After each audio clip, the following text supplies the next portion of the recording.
I present to you Calamelios Zephyros.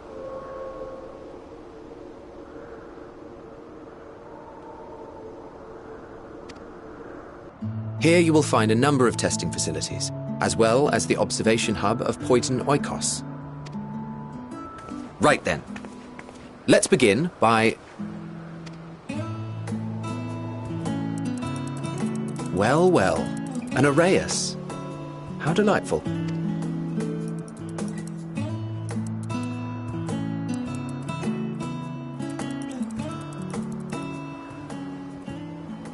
And what, pray tell, is that? Ah, that's a new species of shark. We approved the concept but a few days ago. Sharks are among the most popular sea creatures.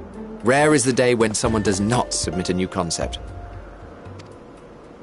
At first, they were largely orthodox, consideration given to such things as size and environmental impact, and then a whimsical someone thought to bestow it with flight, another superior intelligence. And then the floodgates burst, concepts with multiple heads, or arms and legs, and so on and so forth. It was getting absurd. A part of me wanted to tell them to go away and find something else to create, but in the end I couldn't deny their passion. And here we are.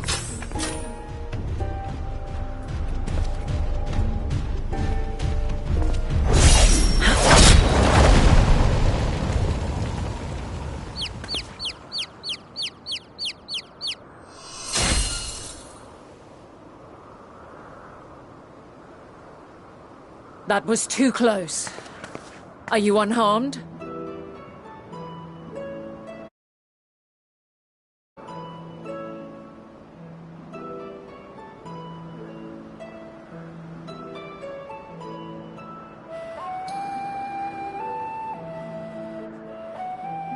Well now, if it isn't a pair of familiar faces.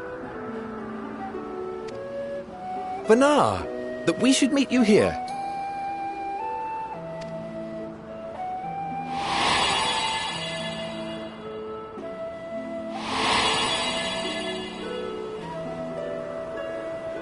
As I mentioned earlier, the better part of the convocation holds that when we retire is when we return to the star. Well, she is not among said majority. Even after stepping down, she carries on with her work. Vanar is her name, and she is the previous Azem.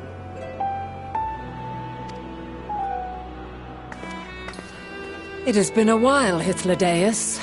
You look well. Less so, Emmet Selk. I dare say the lines upon your brow have both deepened and doubled in number. A shame for one so young. You must make an effort to frown less often.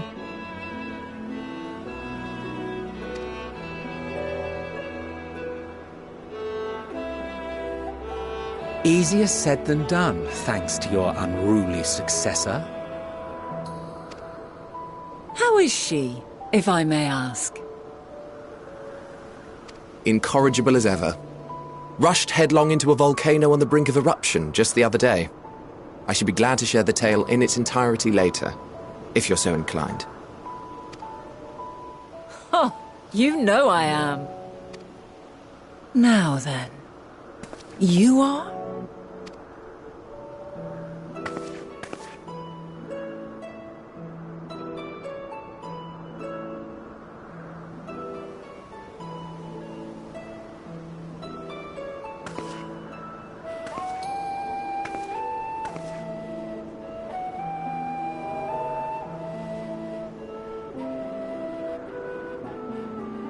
I say, have you perchance come from the future?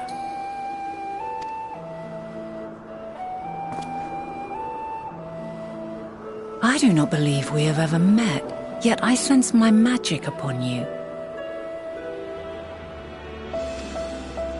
Therefore, if I wove the enchantment, I could only have done so at a later point in time.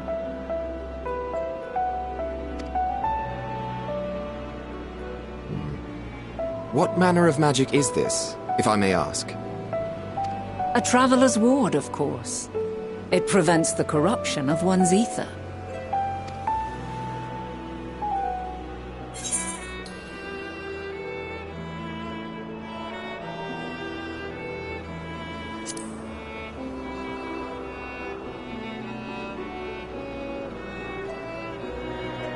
I see you are not ignorant to its presence.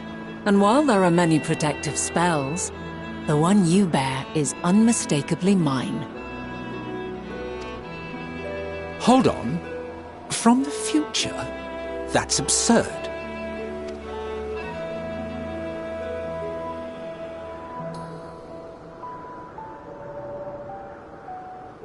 What is it? Are you unable to speak of the matter?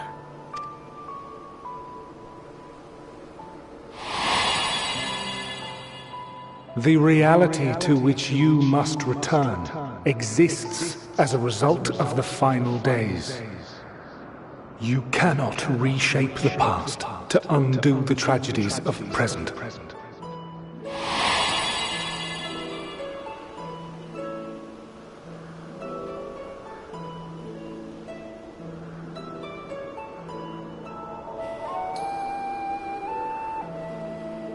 So, your actions here will not change your history, but they may yet affect the course of ours.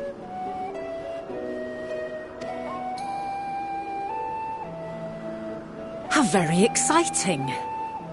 I'm quite fond of delving into the unknown, and there's naught more unknown than the future.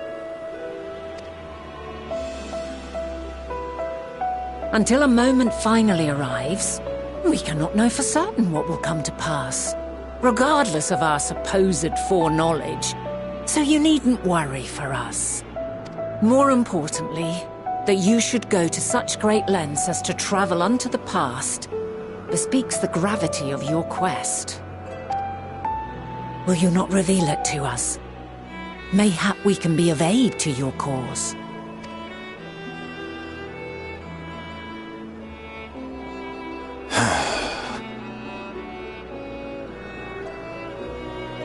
If this is true, then you've been keeping quite the secret to yourself. As a representative of the Convocation, I will hear it all. Your identity, purpose, everything.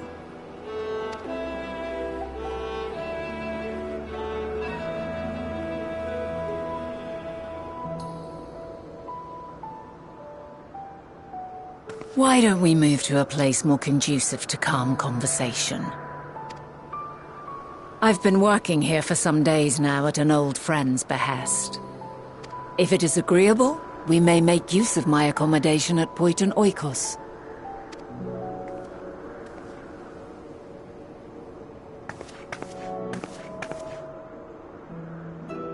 We were meant to meet. I am certain of it. Else I wouldn't have marked you so clearly and sent you unto myself in the past. It's precisely the sort of mischief I would get up to, and quite inspired, if I do say so myself.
A wonderful aroma. I feel more relaxed already.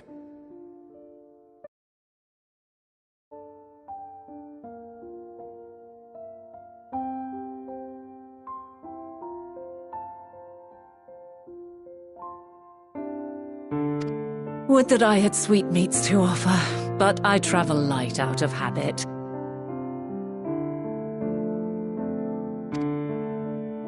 There's plenty of hot water though, so please have as much tea as you like. Now then, will you tell us your tale?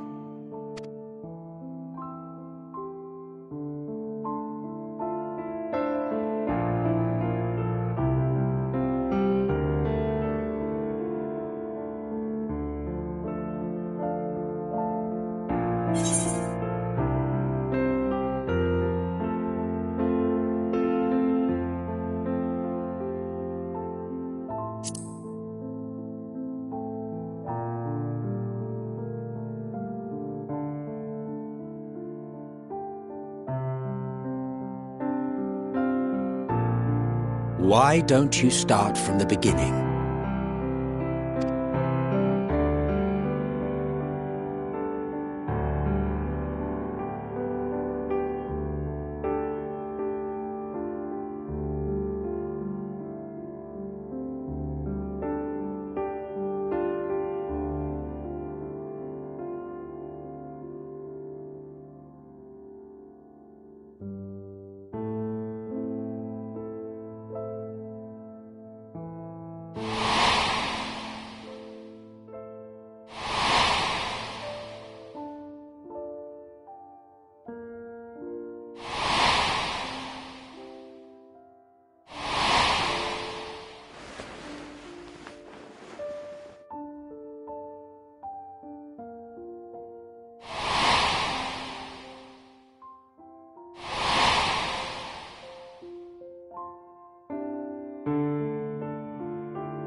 Preposterous! Utterly preposterous! While not the words I would have chosen, I too have my doubts. Much of it borders on the incredulous. What of you, Vanar?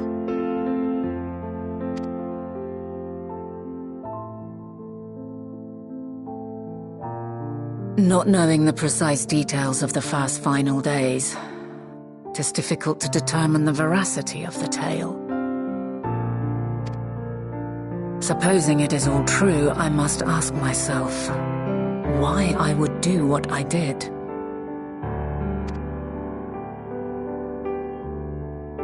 Why would I feel I had no recourse but to oppose the 14 and create this Hydaelyn?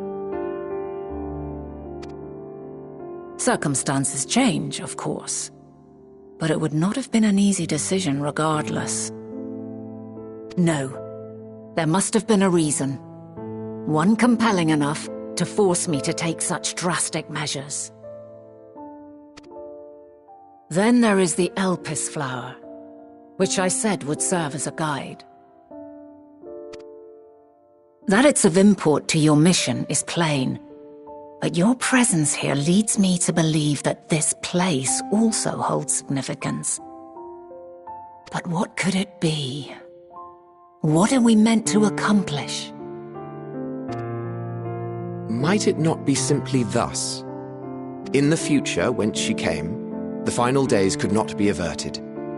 Mankind has no choice but to flee the star. By alerting us to that eventuality, perhaps you wish to pave the way for other futures. Theoretically speaking, it is a possibility. Yet if that were my primary objective, I see no reason to guide our friend to Elpis specifically. The capital on Amarot, or even my own home would be more logical destinations.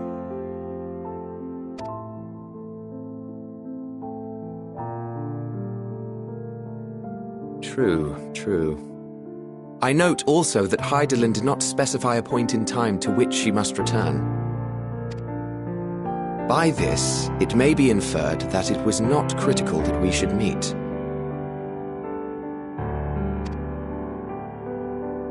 Alternately, she had reason to believe that our paths would converge, coincidental though it may seem.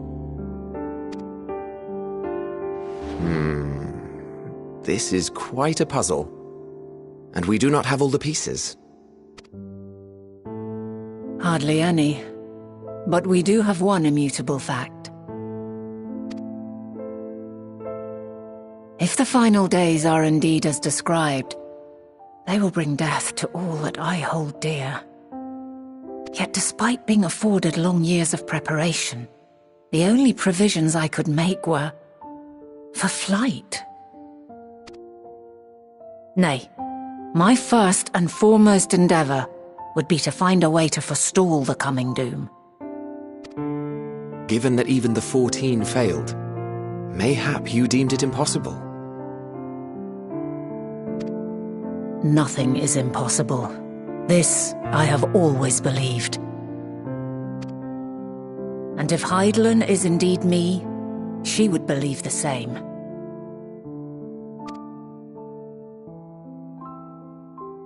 Listen to yourself. Are you seriously entertaining the notion that you are a messianic figure in some far-fetched tale?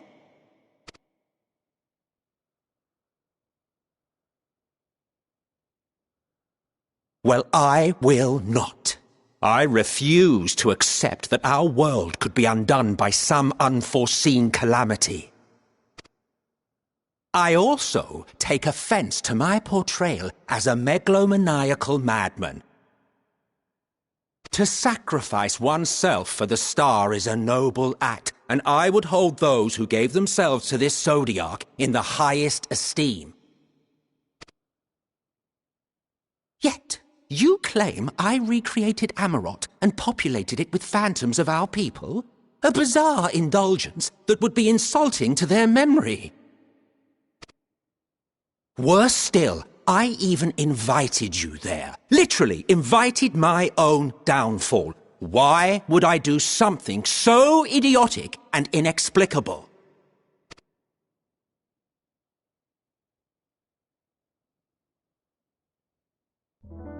Now, I will allow that the hypothetical task of restoring our world would be daunting in the extreme. The thought of having to bear such a burden for 1,000 lives horrifies me. But I would never forsake my duty. I would never forsake my brethren.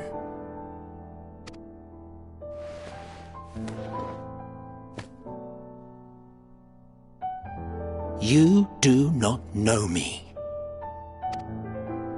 I've had my fill of your fiction. I will return to my duty, and you will not bother me again.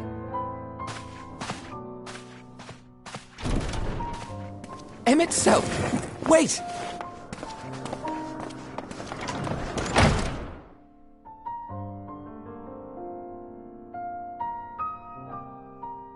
You've seen much of Elpis already. If you have any observations to share, I should like to hear them.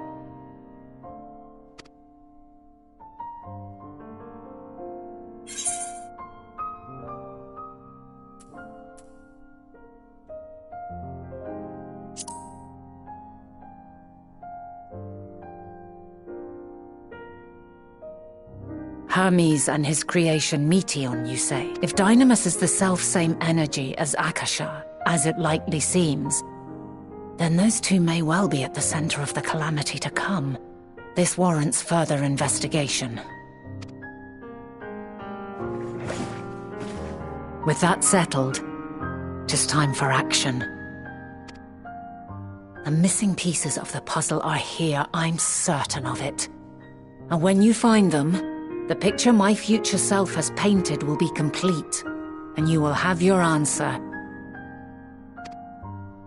Now suffice it to say, I will aid you in your quest.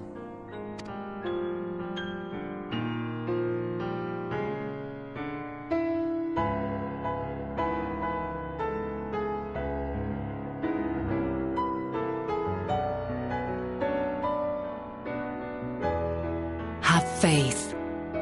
If Emmett Selk is the man Azum described to me, we've not seen the last of him.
A delightful breeze and a breathtaking view.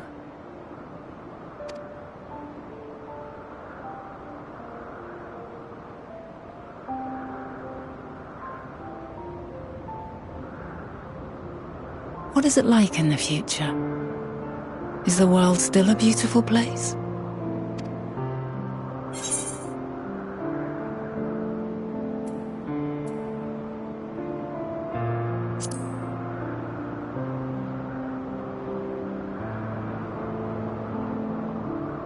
Dark, hidden places, rife with danger. Those have an altogether different, but no less powerful sort of appeal. While we wait, will you not tell me about your adventures? Well, not the portentous events which led you here, but the simple delights all your own. By learning about the future world, I may gain insight into future me's plans. But more than that, I have an interest simply as a fellow traveller. Short of going somewhere oneself, there's naught more stirring than hearing another's account.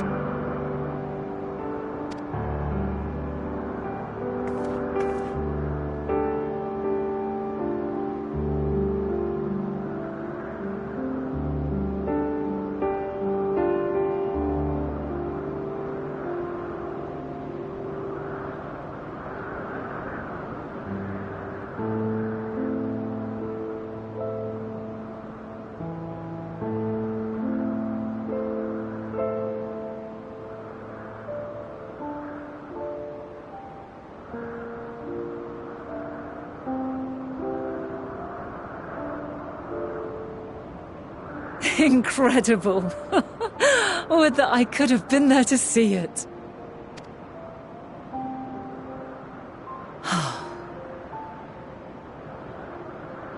Yours is a harsh and unforgiving world. Yet in spite of this, your brethren hold fast to their virtue. To know that the light of mankind's potential still shines, even in that faraway place, it gives me heart.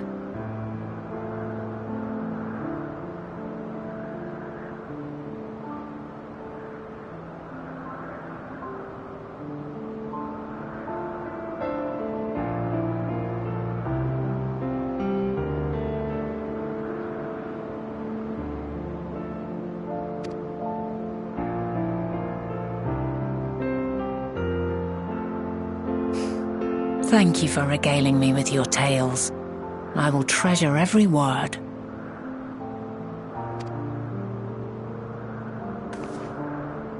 As you know, I was once a scholar. And among other things, I sought to understand the workings of the world.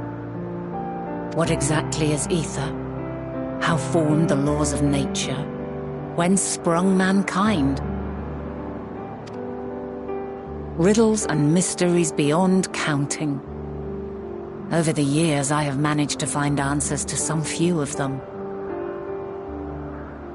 Yet rather than attain a sense of mastery, the more I understood, the more I came to hold the world and its miracles in awe. We too are miracles, each and every one of us, born of the warm breath of life that traverses the heavens, swirling through eternity. When I fully grasped the improbability of our existence, nothing felt impossible anymore. If it could be imagined, it could be done.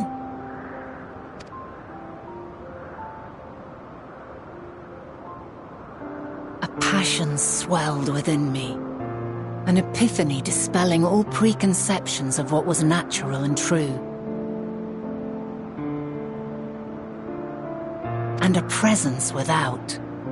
Immense, yet intimate. Fate, perhaps, holding us in its tender embrace.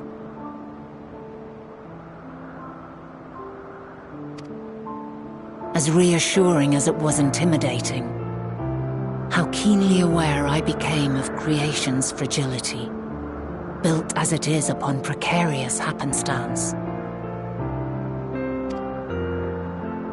I was overcome with an irrepressible urge to know the world more intimately, to hear its voice, feel its breath.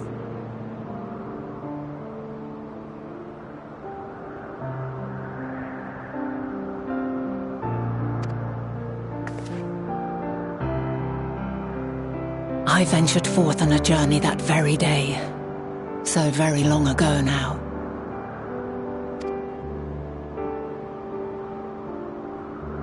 Freed from presumption and prejudice, I saw the world through a newborn's eyes.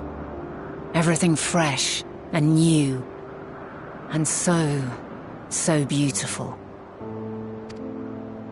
Lands that stretched on forever. Skies one could drown in. The heartbeat of nature, silent yet strong. And amidst it all a people, beacons of light and life. Laughter that warmed my heart like naught else before. They are my meaning, and my purpose, my love. And so long as they need help, I cannot return to the star. Perhaps my future self is still waiting for it. The moment she can let go and walk unto the end. Safe in the knowledge that man will find his own way.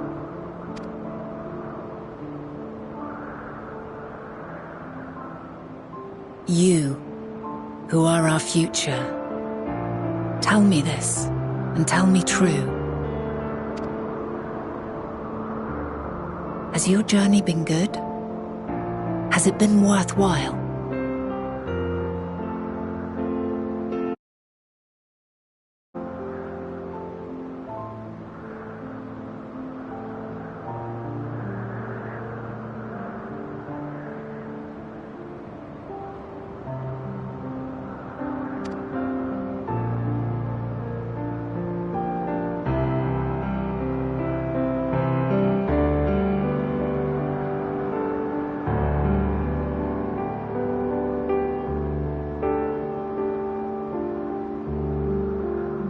Pray forgive my lateness. My observation subject was rather irritable, and it took a while to settle it down. No need to apologize. Your work takes precedence. Besides, we had a pleasant conversation in the meantime. You're too kind. Now then, I'm told you wished to ask me some questions. Indeed. I've an interest in one of Hermes' creations. Meteon. You witnessed a host of them take flight, yes? Oh, that! Yes, I did. 'Twas in the dark of the morn. I'd left the Thalassai after nocturnal observation. As I walked along, I spied a bright light climbing high into the southeastern skies. Then, in an instant, it was gone, like a shooting star, only rising rather than falling. But then another shot up. Then... And who should I spy on an isle to the south but Hermes and Meteon, the Metea, rather. There were lots of them, and I realized they must be the shooting stars that I'd seen. A dazzling spectacle indeed. Have you spoken with Hermes about this? Oh, yes. Alas.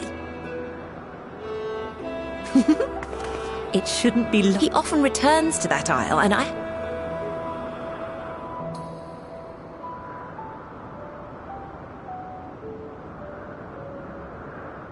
Splendid. We are likewise eager for the details. Well, that is all we wish to ask. You're very welcome. It's always a pleasure to speak with other inquisitive souls. Oh, and will you be descending now? If so, I shall link the doors for you. Please.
Let neither side hold back.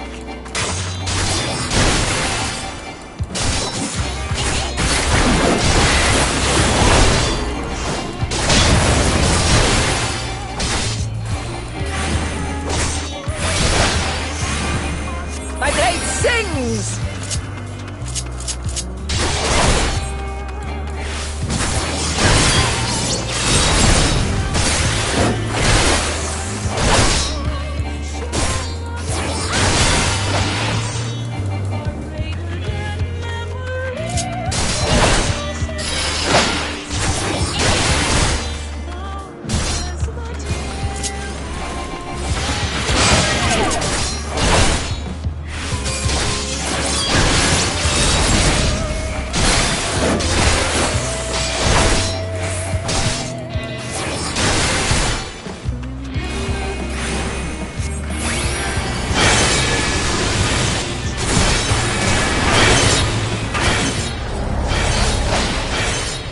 My blade sings!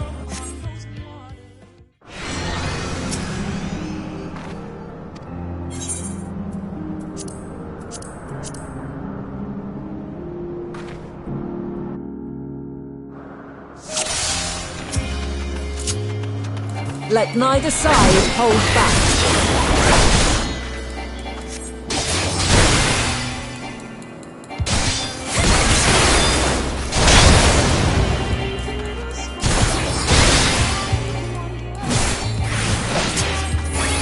My blade sings!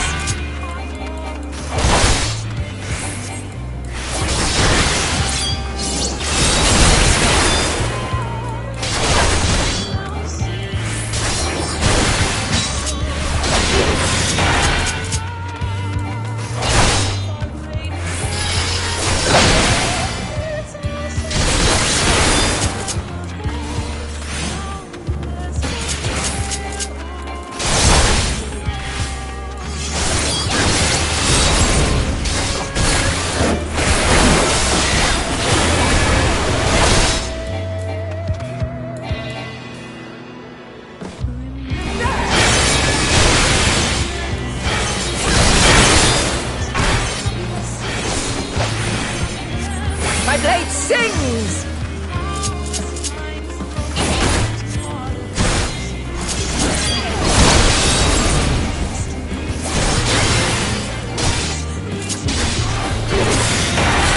Impressive. I shall have to try something different.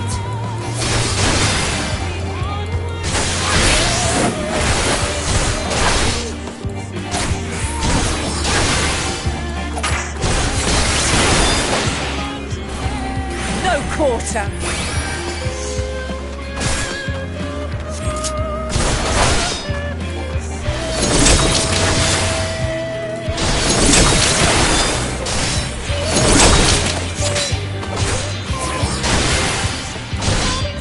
Have a taste.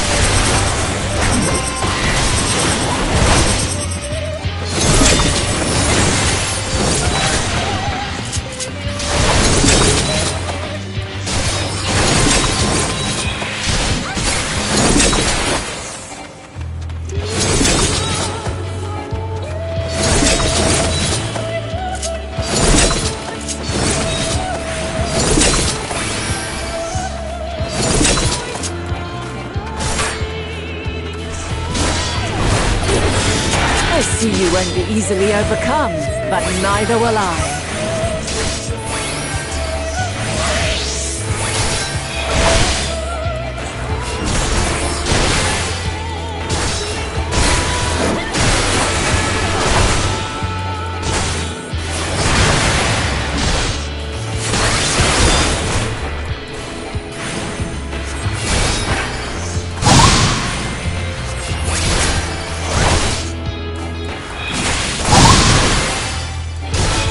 Prepare yourself.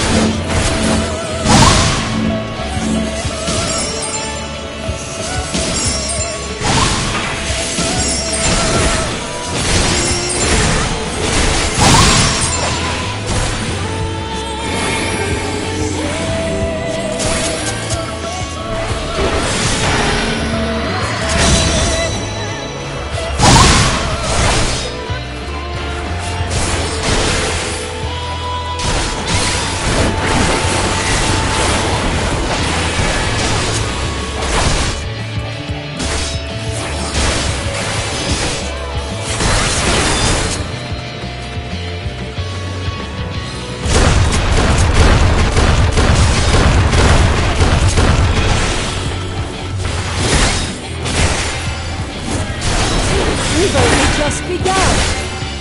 Come at me with your all.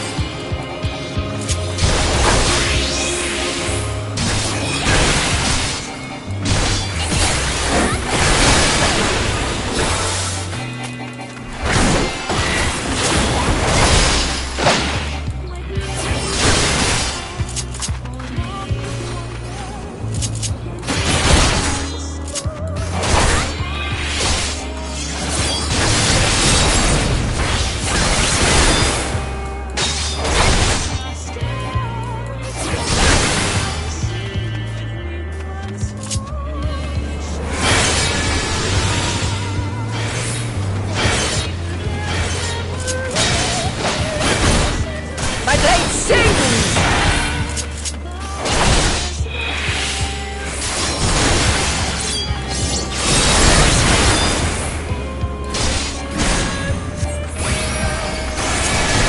Impressive. I shall have to try something different.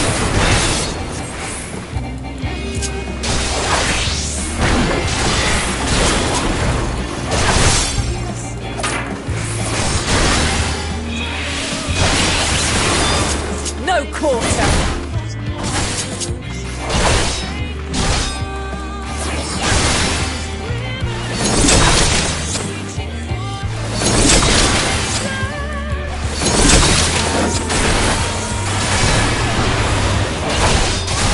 Have a taste.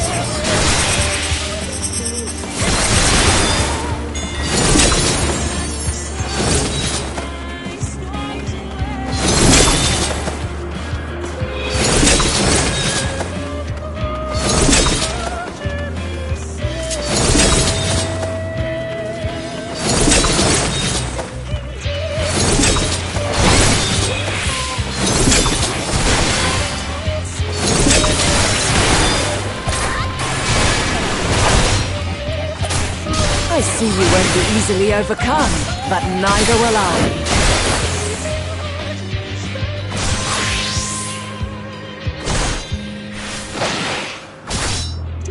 Very well. Let us move to the final trial.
Spread your burdens and show me your strength of will!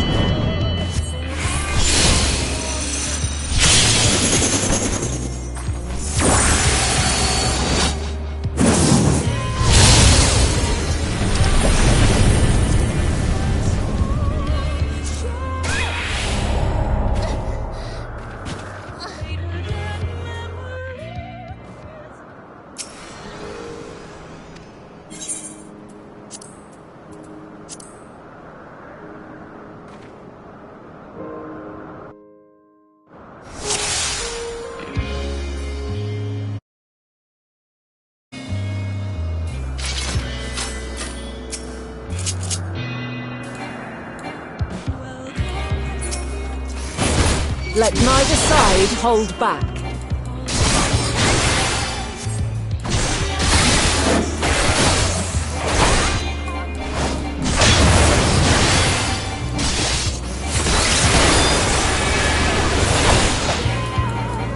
My blade sings!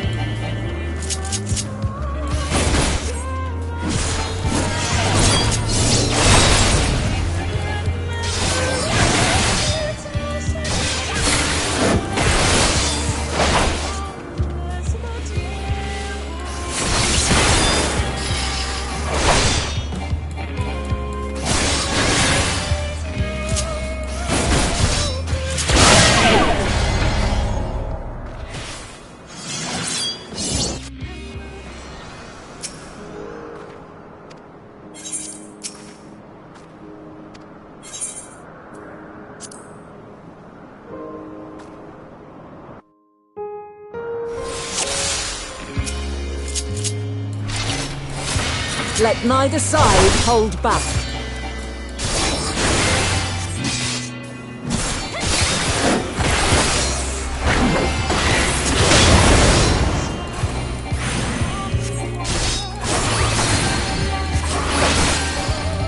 My blade sings!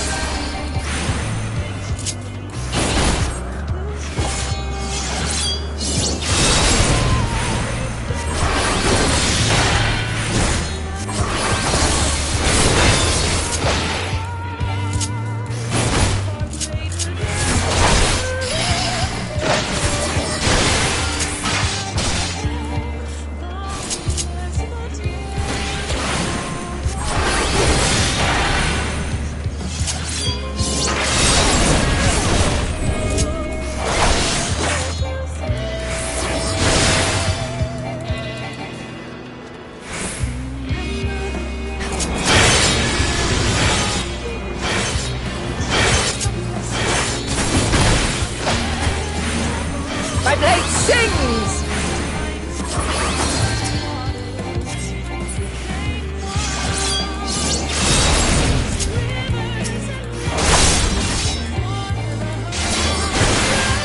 Impressive! I shall have to try something different.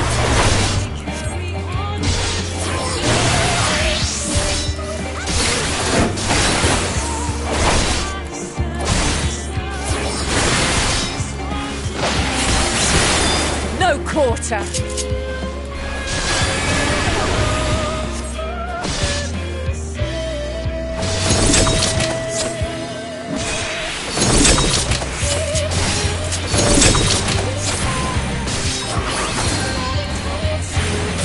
Have a taste.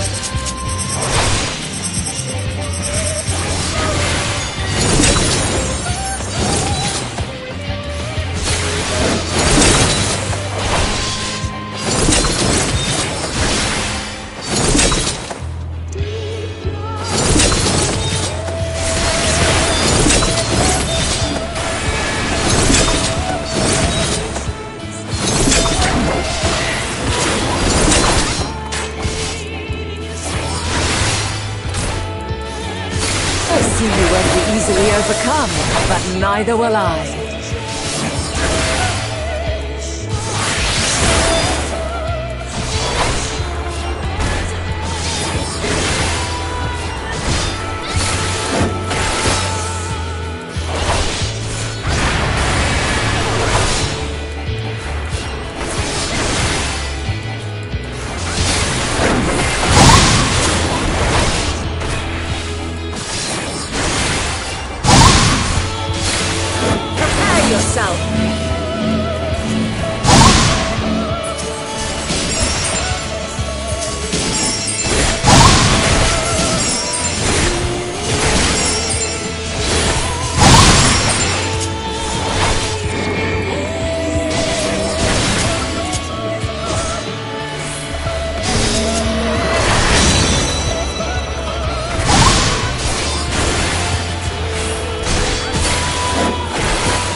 move to the final trial.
Shed your burdens and show me your strength of will!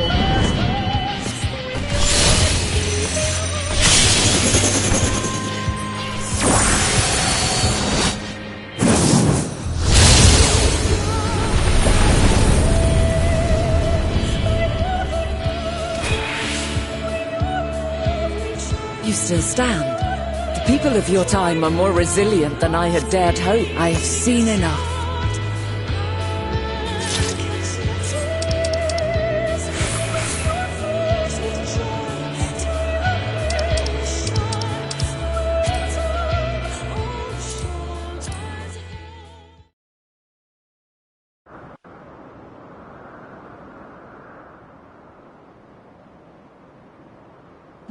Twas my intent to finish it, but clearly I underestimated you.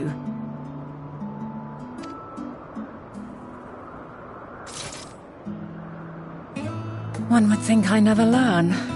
I made the same mistake with Azem when we first sparred. Despite being less than half my age, her strength was astounding. As is yours. 'Tis plain you have weathered considerable hardship. Far more even than your tales would suggest. It seems we have both learned much on our journeys.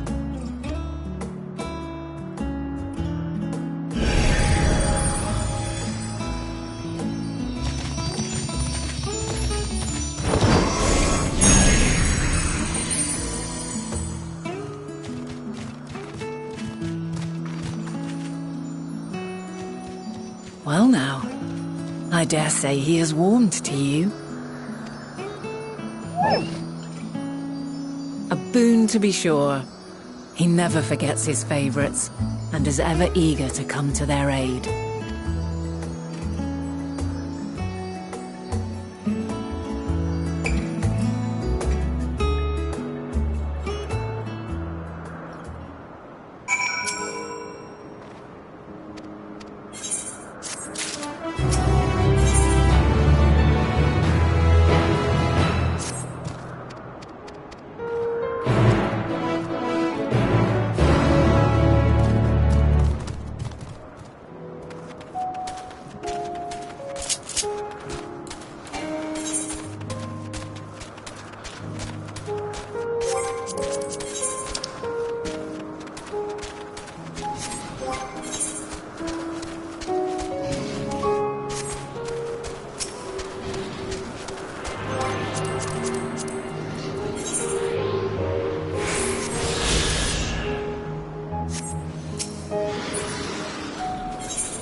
Quite a small place, lacking even the most basic equipment.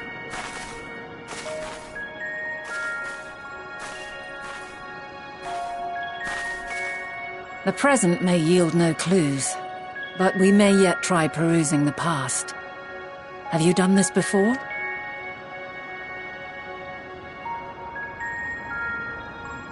So you cannot control the power freely. Worry not. I shall assist you. Come and stand before me.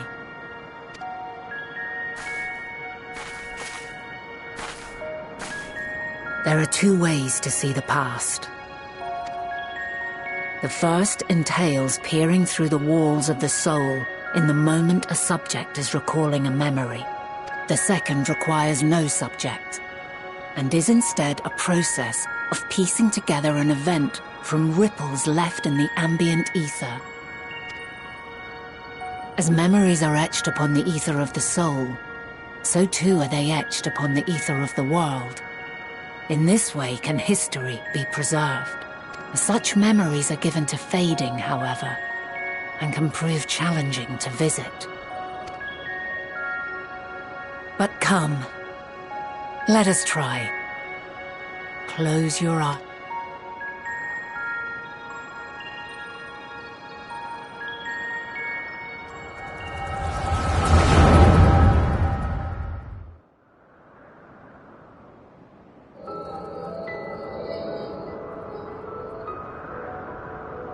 All units fully functional and proceeding on course towards their respective stars. Estimated time to completion of survey is 108 cycles. End of status report. Severing connection with shared consciousness.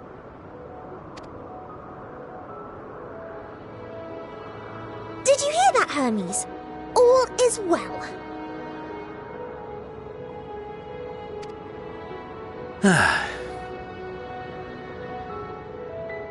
Yes. Good tidings at long last. Every step of the way, I've been reminded how little we understand creation. How the universe defies imagination. But soon we won't need to speculate. We'll know the answers. What others live for. Indeed. And we'll owe it all to you and your sisters. I wonder what answers we will get. Whatever intelligent beings that exist out there are bound to be vastly different from us. Diverse in form and culture. Possessed of unique ways of thinking.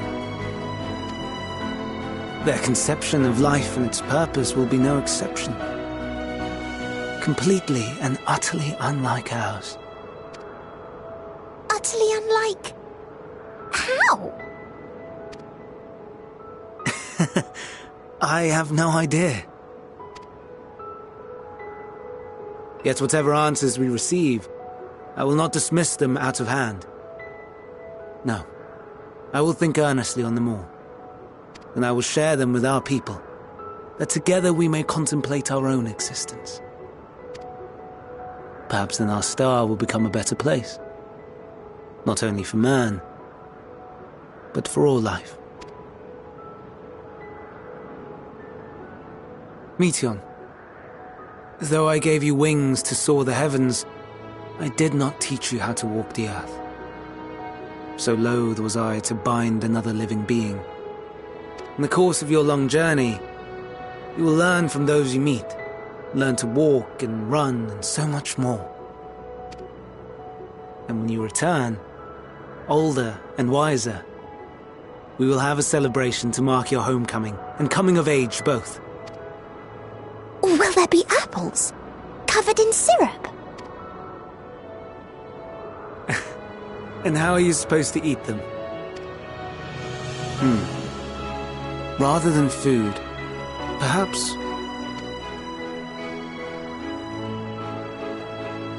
a flower.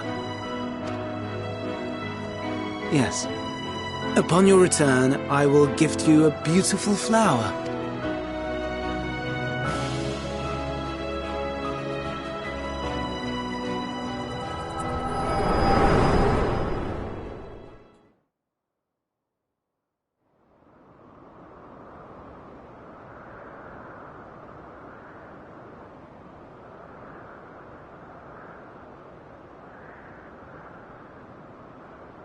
So, what is your opinion?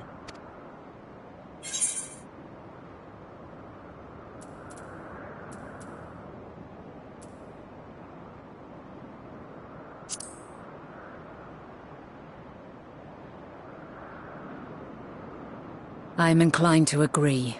As we had suspected, the two are somehow involved. Yet 'tis difficult to believe that they would deliberately seek to end all life.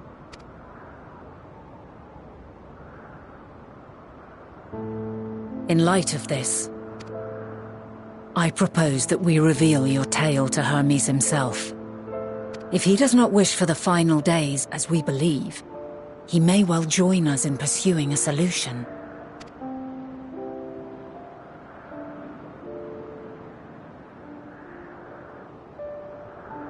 Then it is settled. Let us seek out our friend with all swiftness. 'Twould not do to let such a pure soul be blackened by tragedy.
My apologies for keeping you waiting. Aye. A matter of the utmost gravity, if one can suspend disbelief. Go on then. Tell him what you told us. Who you are and why you came.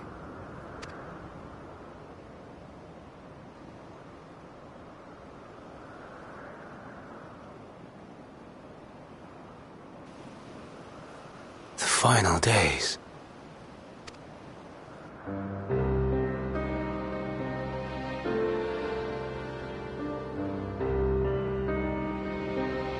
The phenomena observed during these star-encompassing calamities is likely the product of a dynamis reaction. And none is more versed in the applications of this energy than you, Hermes. I must stress that we do not believe you would desire such destruction. We come not to lodge accusations, but to beg your wisdom. And so, distressing though the exercise may be, I ask that you share with us your opinion on the matter, on the assumption that our visitor's tale is true.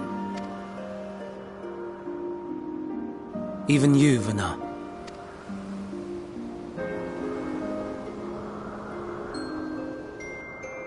As you say, the phenomena observed in the two calamities may both be attributed to dynamis.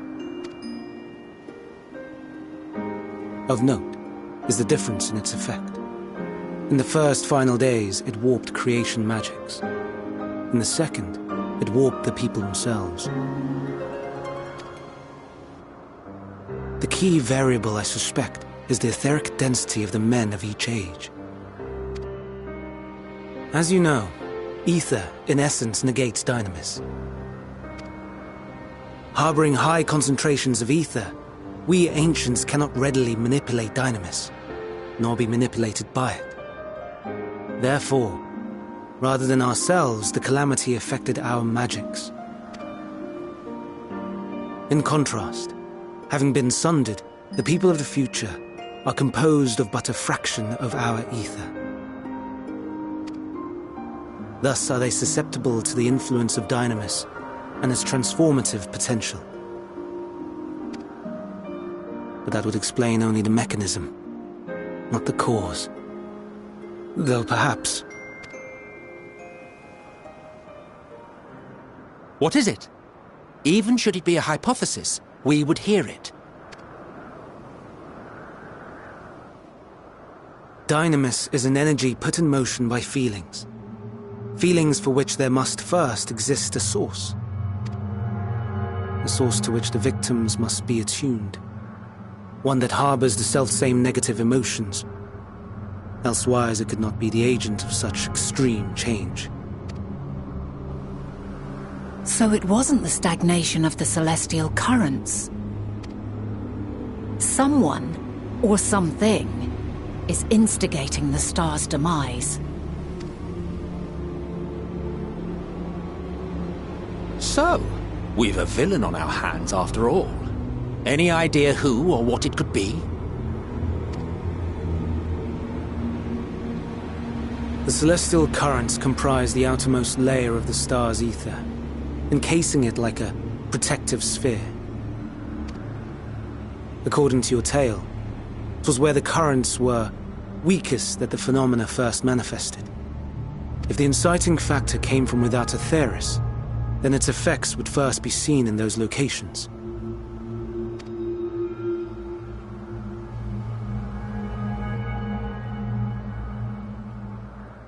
Greetings. Can you hear me?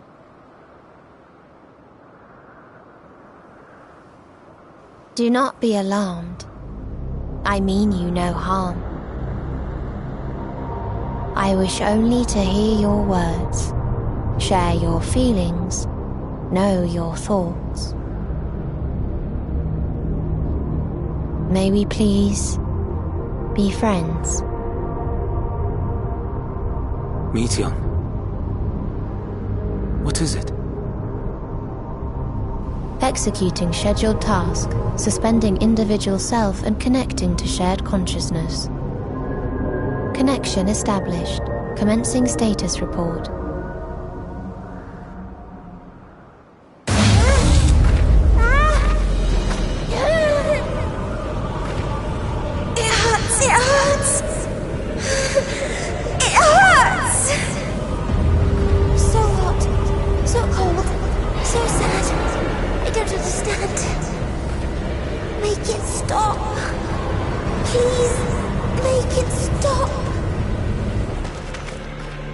Steady, Meteon. Steady. So scared. So lonely. The pain. It's too much. Why? Why do we... They hurt. Hate. This is wrong. All wrong. She's gone? But how? She has altered her etheric density in order to blend in with her surroundings, an ability for avoiding confrontation. Most effective. Frustratingly so. I can't see her either. Not even a trace. Stay away. Please. This is wrong. My mistake. So please. Are you all right?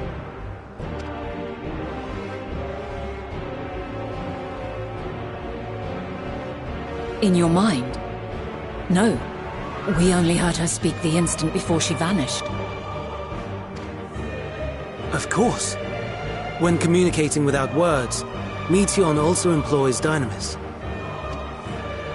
That will explain why you were able to hear her when we could not. Then you are our best chance of finding her. Follow her voice and try to track her down. Hindered though we may be, let us split up and search as well.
I stand ever ready.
Give chase. We shall herd her into the shelter.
Please, Mission.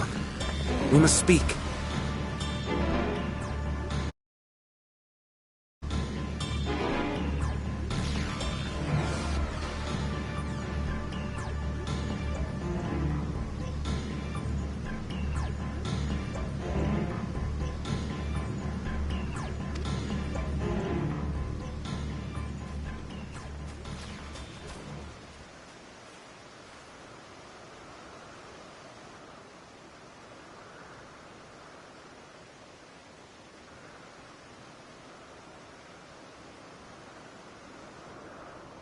I'm sorry, Hermes. I'm so sorry. If someone can hear these words, then please. Please protect them. Protect them all.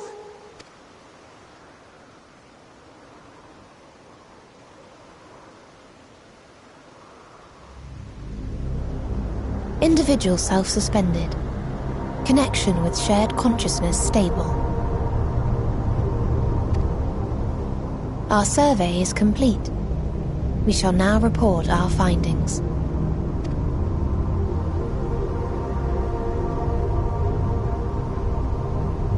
All units safely arrived at their respective destinations.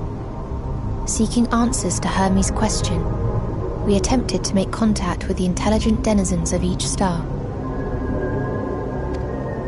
Results are as follows, in order of numerical code. Enna. Traces of civilization found. Structures believed to have served as domiciles. No extant life forms detected. Dio. Ruined remnants of buildings scattered across star, surface of which is encased in ice. Presence of life could not be verified. Tria. Evidence of large population centers, akin to cities, recovered. No extant life forms found, only their lingering essence. Tessera. Edifices surmised to be abandoned residences found. No extant life forms detected. Deadly plague or extreme environmental degradation likely to have led to mass extinction. They are all dead. Octo. Star found in state of violent conflict. Contact successfully made with inhabitants, but deployment of weapons of mass destruction resulted in total annihilation of local population shortly thereafter. Inea. Star is a barren desert. No identifiable flora found. Bones of living beings resembling men discovered beneath sands, but determination regarding their intelligence inconclusive. Remind me, Hermes, what exactly was the question you entrusted to Meteion? I tasked her with asking what others live for. What gives their lives meaning. Did you consider what may happen if the premise of the question is flawed? To be able to answer it, one must be living and desire to continue doing so. But if Meteion finds no living beings in the course of her journey, or none who desire to live, what then? What answers would she derive from their silence?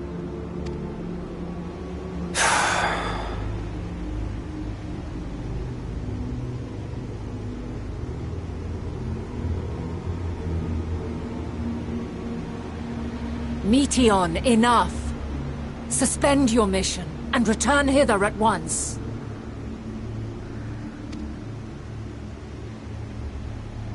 Decapente. Local civilization once flourished under auspices of higher power. Said power later laid waste to civilization in fit of rage. Upon revealing this to me, entity elected to self-terminate in lieu of providing answer to question. No other intelligent life forms found. Turning a deaf ear, are we? We are taking Meteion back to Amarot. As I understand, we will need her if we are to bring back all of her sisters. Yes.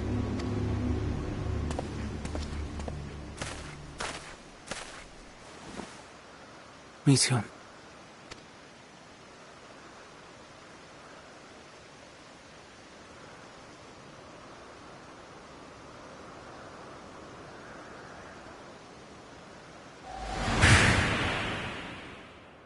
It isn't right, is it? It isn't right to turn away from the answer. Even if the answer is pain. Even if we aberrations must scream ourselves hoarse to be heard.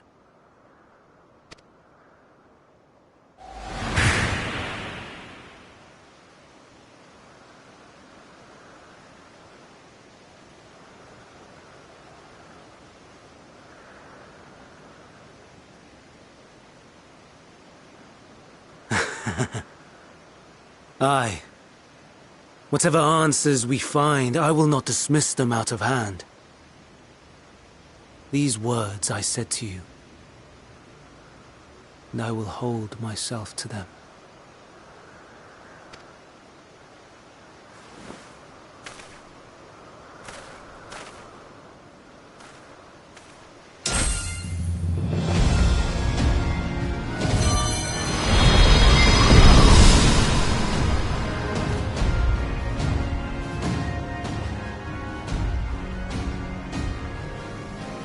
What is the meaning of this?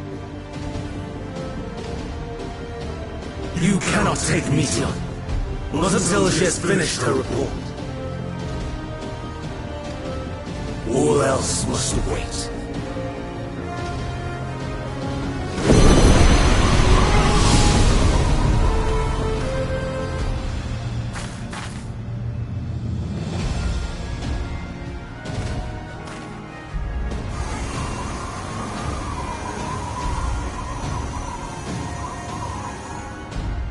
You fool!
Can scarcely contain my excitement.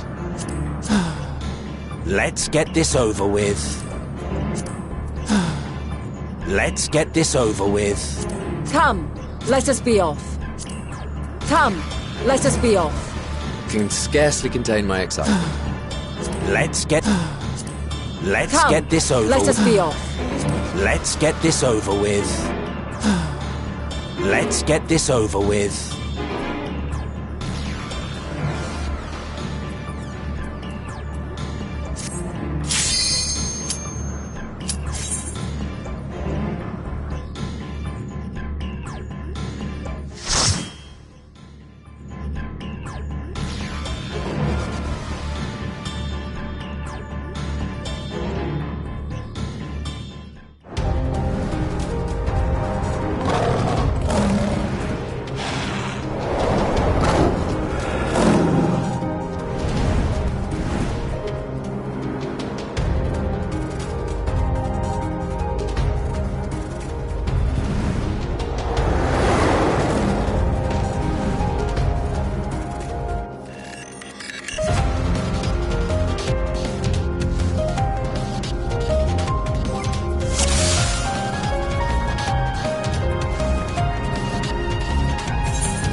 Turn back, else I might be forced to.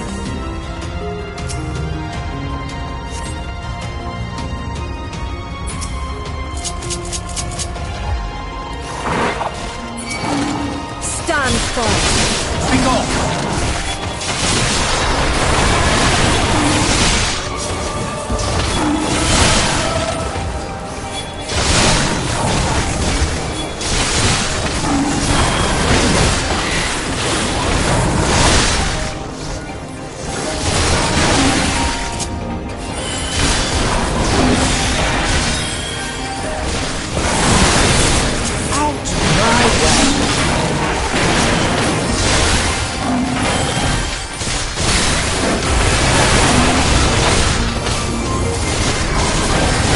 I'm not entirely useless.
I'm not entirely useless.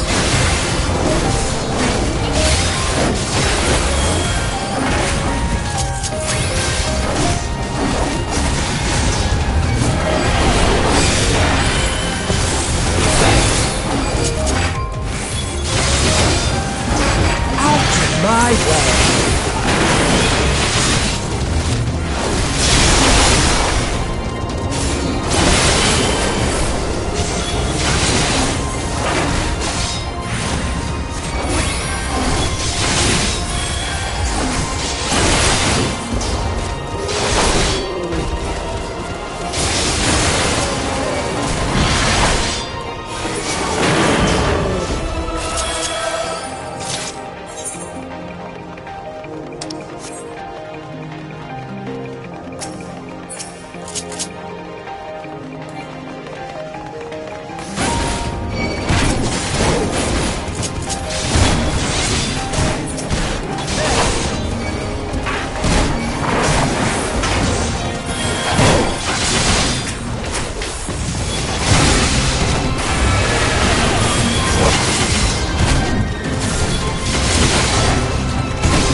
way.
Have a taste!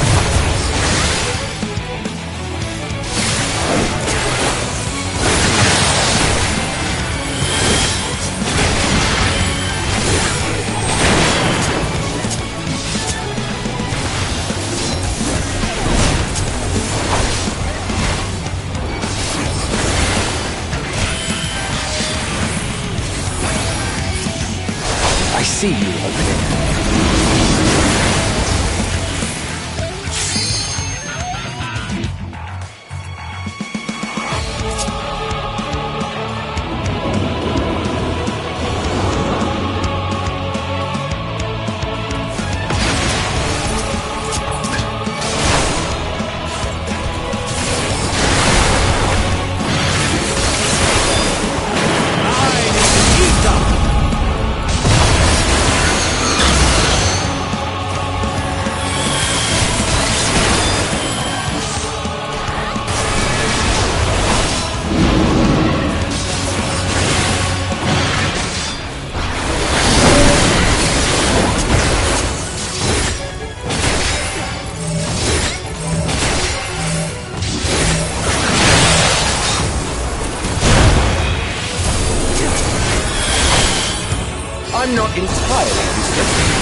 see you.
I cannot let you take Meteor. Not yet.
My way.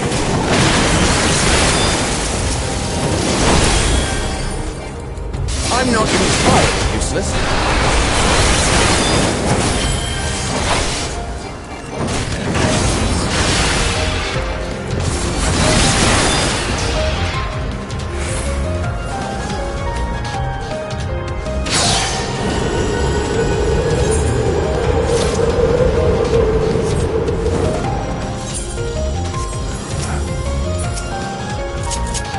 I must hear their answers before they're expunged from existence.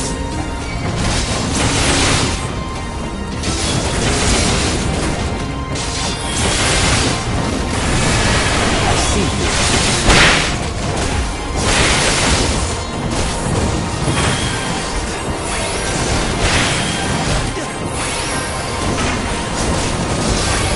Be gone!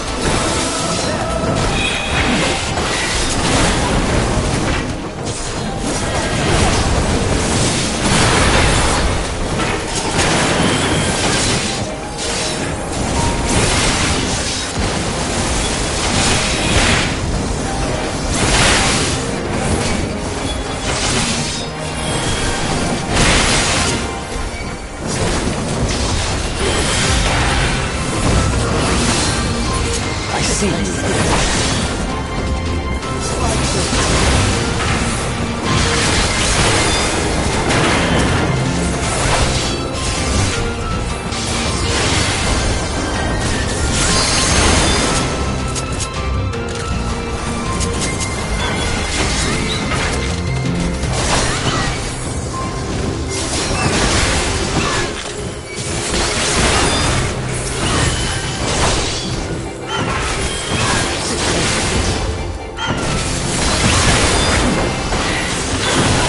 Stand firm.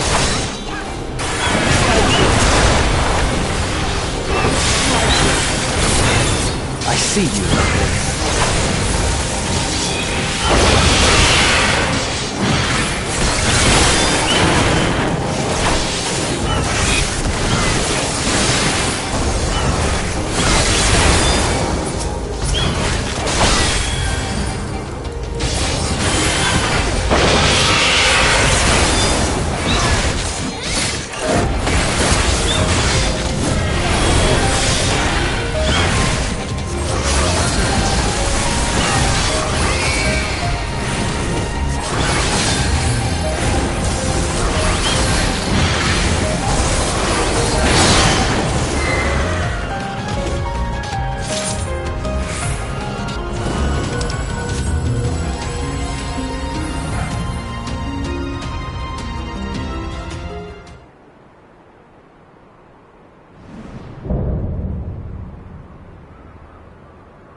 So, it comes to this.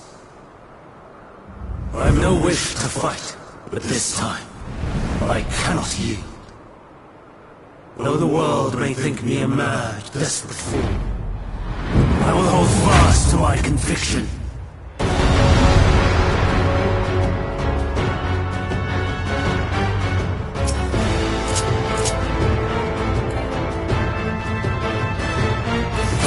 I will have the time and tranquility I require. Gust and gale, gather to me!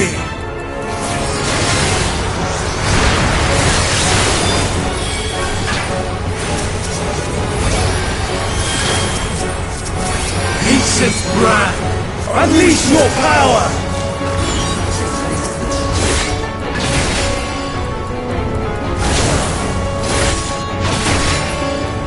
Dancing wind, here's my foe!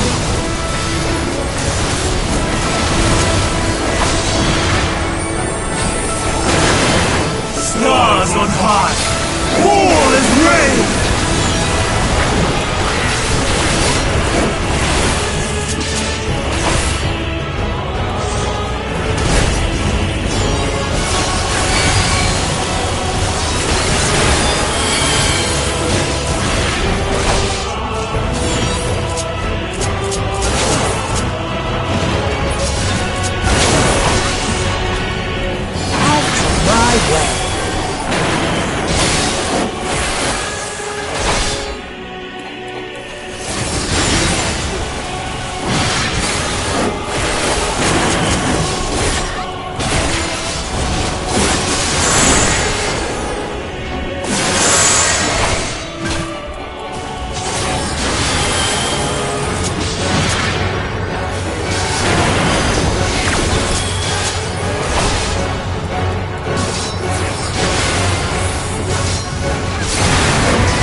Surge is one!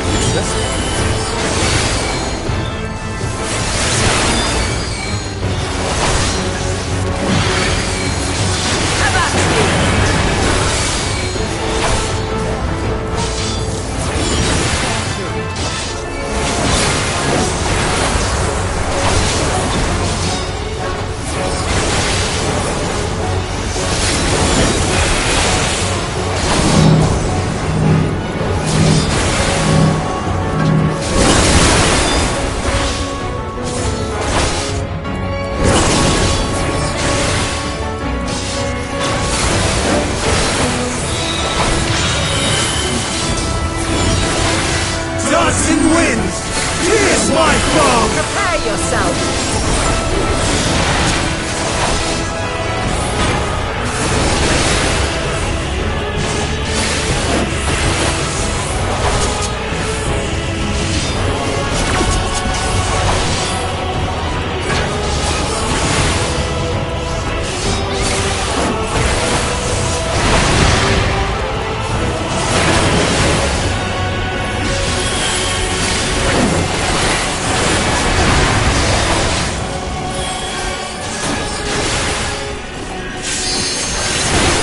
Stars on high! All is rain!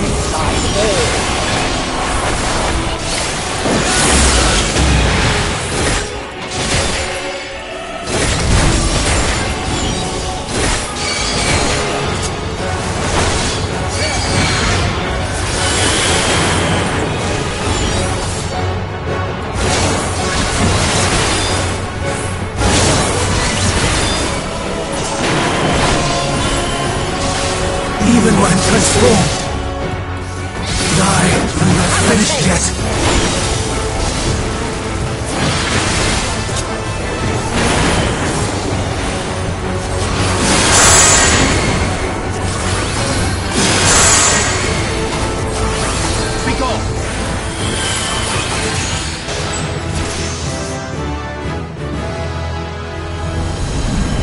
No! My power!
It's over, Hermes. In the name of the Convocation, I hereby take Meteon into custody. And setting aside the matter of your nomination, you will come with us too. We require your knowledge to assess and resolve the situation.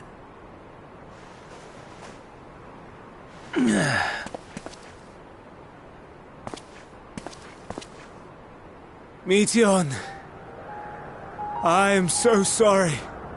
Would that I could have listened to your report in full. Reflected upon its meaning and conveyed it to others.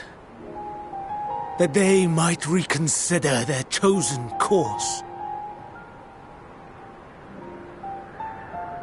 But I have failed. And that wish will never be realized. However, ere our fates become the province of others, I bid you tell me just one thing. Was there happiness in those distant stars? Was there a reason for living?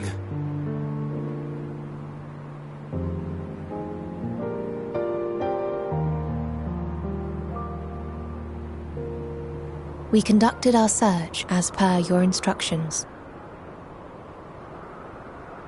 We scoured historical records, communed with the spirits of the deceased,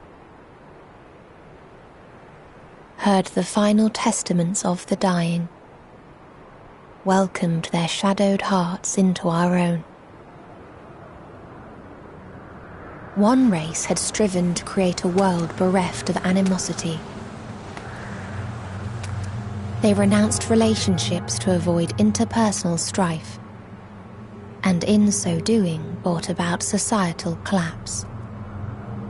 One race had renounced war and devoted itself to the enrichment of its people. They were conquered. Though they destroyed the enemy in reprisal, they could not regain their former glory. One race had concluded that finite time was the root of all woes. Aspiring to shatter its shackles, they went in search of infinity. They discovered nothing is infinite, and that neither time or death can be cheated. Disillusioned, they gave up on the future and themselves. One race had discarded all things that gave rise to sorrow, hoping to have only joy. They found joy lost its savour in the absence of sorrow, and lost their will to live. Though worlds apart, these peoples shared a belief. The belief that they had tried their best. That they had tried to fulfill their potential with every step and success. In the course of which, they learned the truth. That they would never be free of fear and sorrow, anger and despair, of loneliness, so long as they yet lived.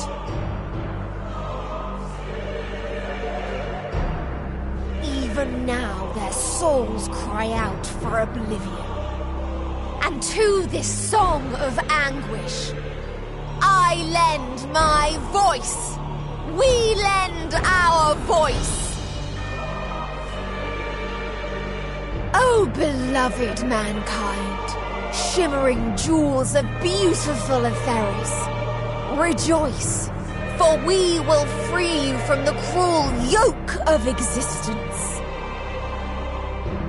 There is no need to struggle in vain, for in nihility awaits salvation. You will know peace and serenity, and it will be beautiful. We will make our nest at the edge of the universe. And there, in the dark of dead worlds, hoard sorrow and suffering. There we will sing, our chorus ever louder and ever clearer, that our song may reach even this ether-shrouded star. Such is the answer we have found in the stars. Such is the gift we now offer to Atheris.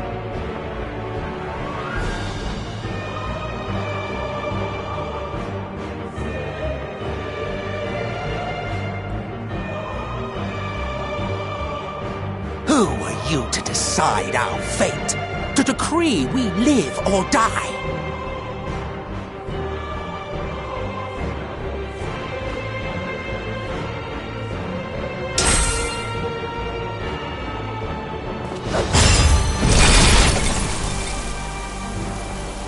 Have you lost your mind? You heard what she said. She means to destroy us all, yet you'd still take her side?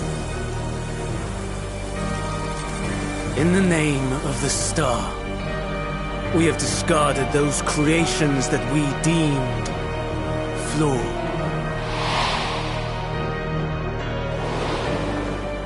If we ourselves are flawed, does it not stand to reason that we too should be discarded? That is sophistry, and you know it! Perhaps it is. Perhaps I am wrong. Who is to say that you are right?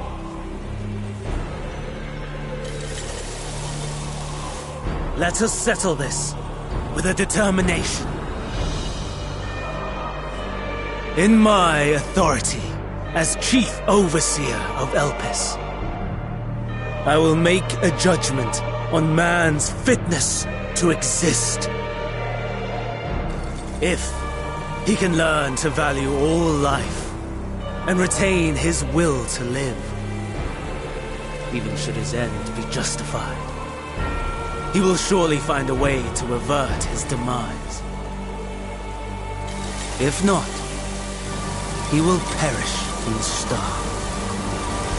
As with all determinations, provisions must be made to ensure fairness. Kairos! Awaken!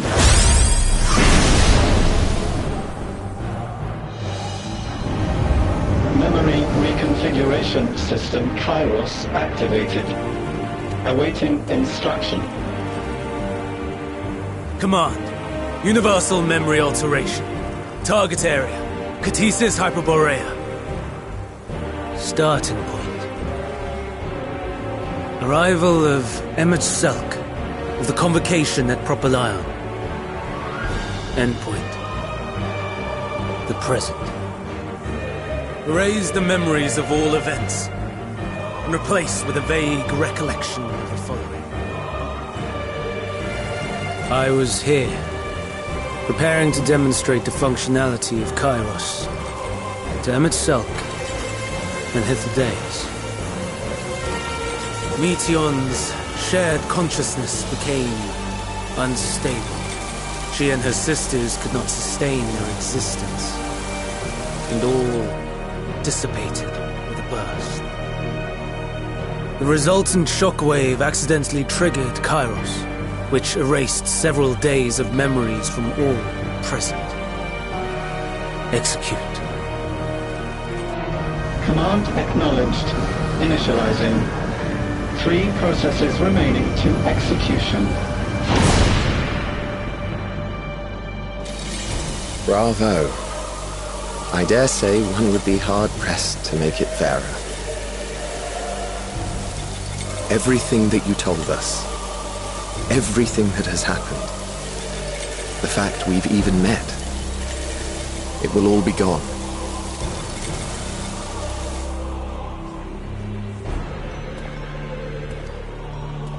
Go, Meteon. To the edge of the universe. where none can reach you. Hermes, won't you come with me? If you were to shed your flesh, I should be able to carry you.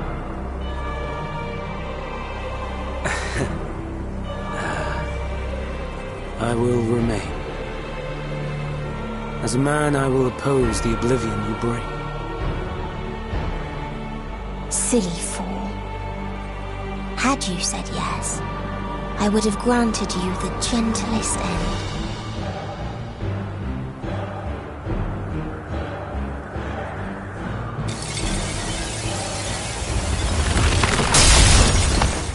This ends here!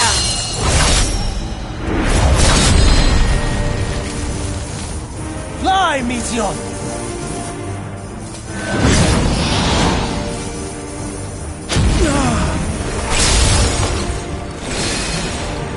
That is far enough, Hermes!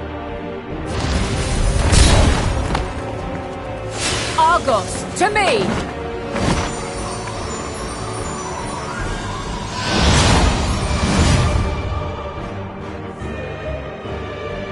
First process complete. 2 remaining to execution of memory reconfiguration. As if we needed more pressure. No matter what, you cannot forget what happened today. For it is the key to saving your future. Your world. This fight is our fight. What comes after, our problem to contend with. Not yours. No. Your own struggle awaits. And no one else can take your place. You must flee this place with your memories intact. And I will see that you do. Now then, where is it? There you are, my little confluence.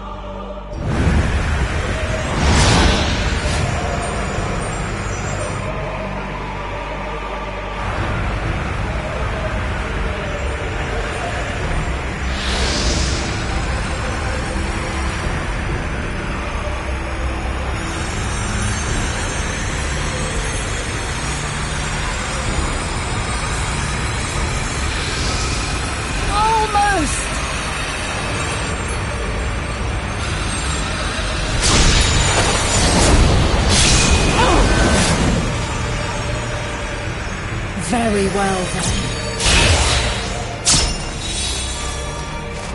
You may elude us this day, but not forever.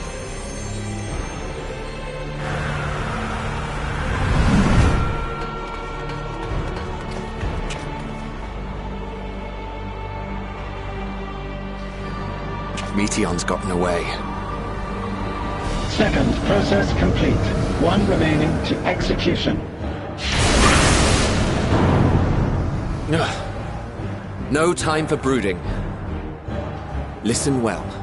Beyond lies a spatial confluence that connects the interior sections of this building. I will destroy the confluence and force open a way outside. When I do, you must jump through.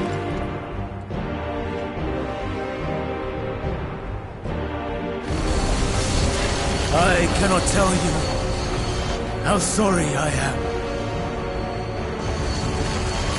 Neither can I let you escape!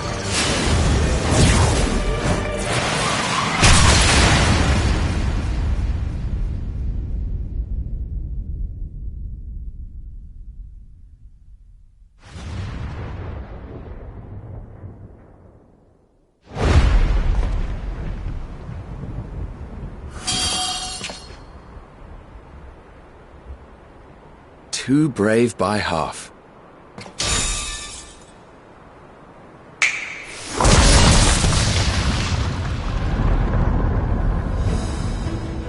Exemplary work, as always, Emmett Selk. What? But how? I thought the confluence was... over... Over there? Yes. We were rather hoping you would. It was never anywhere but where it is now. The instant those two began making their way towards nothing, 'twas clear the plan was a diversion. I'm quite incapable of destroying a confluence, I must confess. A gambit brazen beyond words. Though we've grown accustomed to reckless improvision due to the antics of an incorrigible associate. Though, in the case of certain present company, incorrigible is an understatement. Honestly, I'm beginning to suspect it's a requirement for every Azem.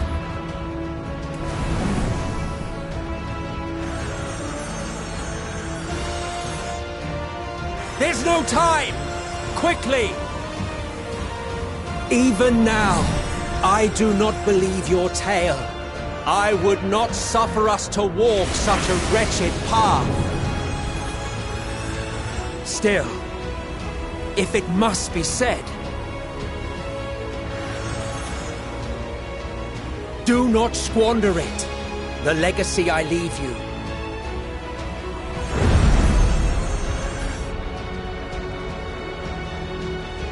Final process complete. Executing universal memory alteration.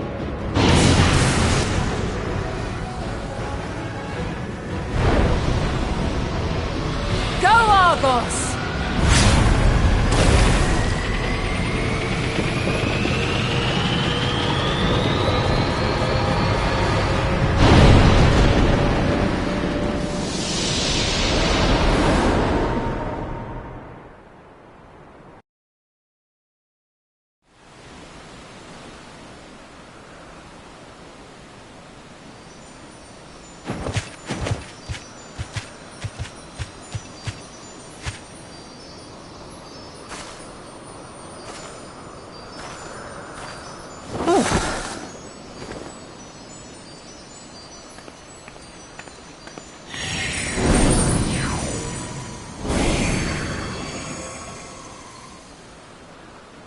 I'm fine. Just a little tired.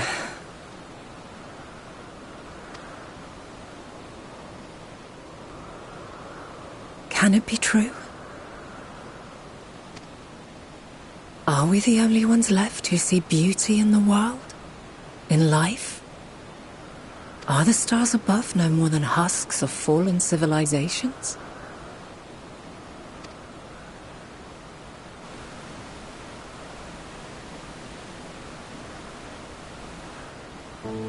And yet, I feel her. Though she is unimaginably distant, I feel Meteion's presence, and the place where to we must go. Ere she made good her escape, I placed an enchantment upon her, one which allows us to follow her trail. She has already left the outermost bounds of Aetheris, and continues on her way. Given the vastness of the universe, it will still be no easy feat to track her down. But thanks to Emet-Selch and Hythlodaeus, all is not lost. We remember. So long as we remember, our fates remain ours to shape.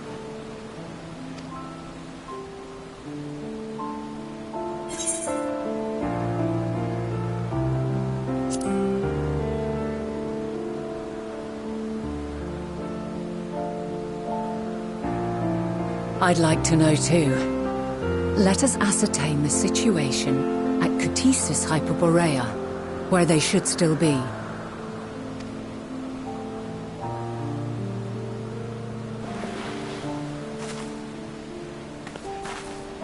Given the likely state of their memories, however, it would be imprudent for us to approach them directly. In which case...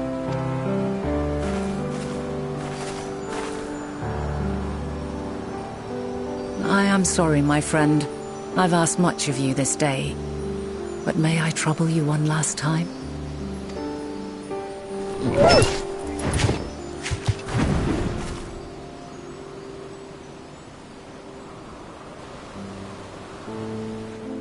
Argos will investigate in our stead. We will share in his consciousness and see and hear as if we were with him. Now, close your eyes and open your mind.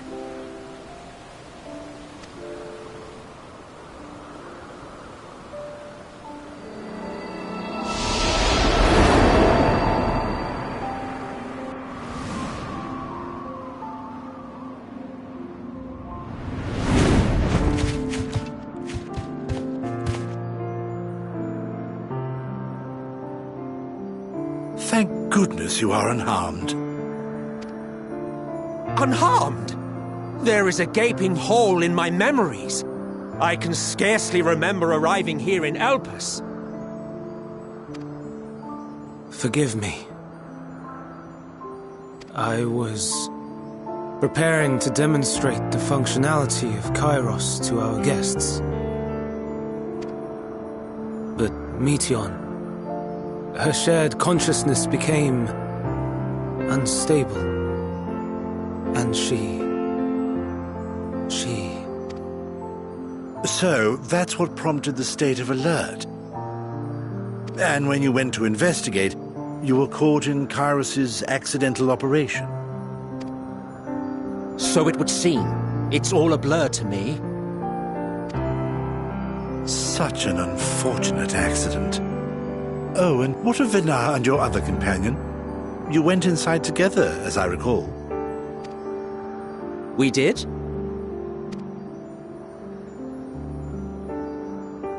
If Vinar was with us, I have no recollection of it. But that there is her familiar, is it not? The fellow seems happy enough, so I think it's safe to assume his mistress is well.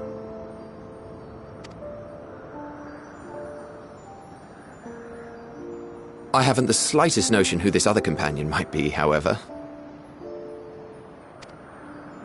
Ah, well, that individual struck me as a bit different, for want of a better word. Perhaps it wasn't actually a person, but some manner of creation. Curious. I must ask Vinar about it when next we meet. Yes, you do that. Now, if we may tend to Hermes, whatever this Meteon did, it seems he bore the brunt of it. Once you are fit to travel, you will return with us to Amarot. We need to make certain there are no other ill effects. Also, I am here on business of the 14. We've already had the conversation, like as not, but since your toy wiped my memory, we'll have to have it again.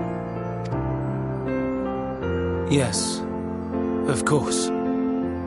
As you see fit. This Kairos, it manipulates memories through the emission of etheric waves, correct? There is a theory which holds that memories scoured by blasts of ether are restored when the soul is cleansed in the underworld. If true, then perhaps when our time comes to return to the star, we shall remember these few days we have lost. I doubt aught of interest occurred. Look forward to the revelation if you like, but I should prefer to reminisce on more meaningful moments.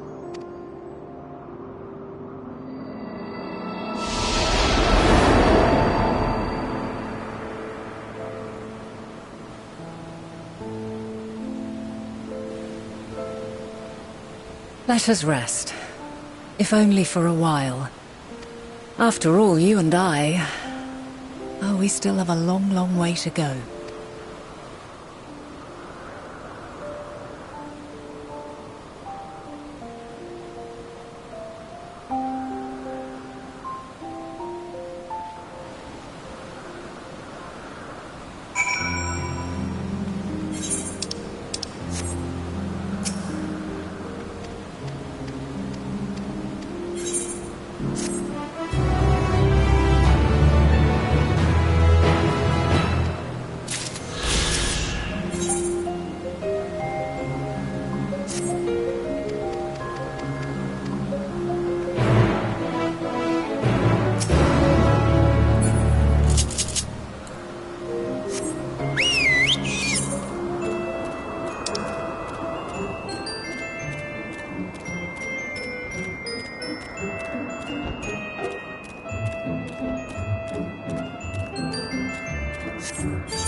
So, it is within.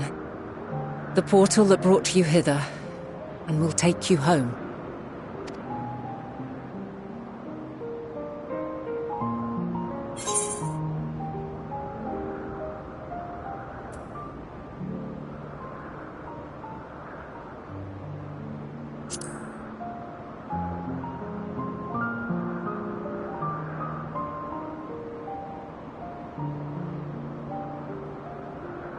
I appreciate your sentiment. I truly do. But 'tis a very long game that we must now play. And while you have maintained a stable presence here thus far, there are dangers in lingering over long. No. You must return to your own battlefield. Make use of the knowledge you have attained, that your days here and our friends' sacrifice be not in vain. With Meteon free to pursue her designs, 'tis only a matter of time until the final days are upon us. We must be ready. From fortifying our defenses to securing our escape, there is much to be done. In spite of this, we cannot allow the report that set this calamity in motion to become common knowledge. Were the masses to learn the fates of the other stars, I fear the situation would spiral out of our control. I must carefully consider who can be trusted and bring them into the fold. Ordinarily, I wouldn't hesitate to call upon the 14. However, it was the desire for a fair determination that drove Hermes to attempt to erase our memories. Were he made aware of his actions, there is no telling whether he would remain a friend or become a foe.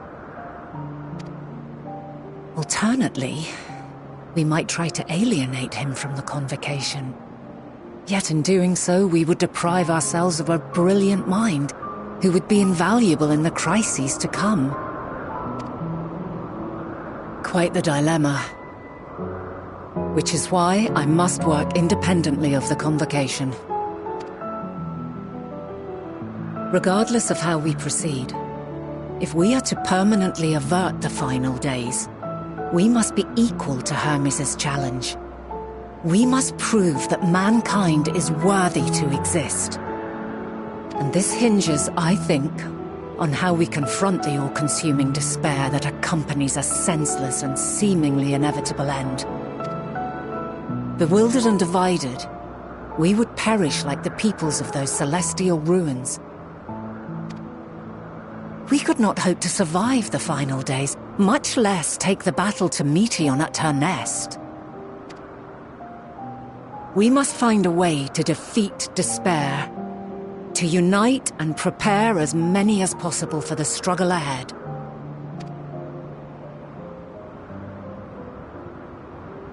Heavy will weigh the burden of guiding this legion of souls.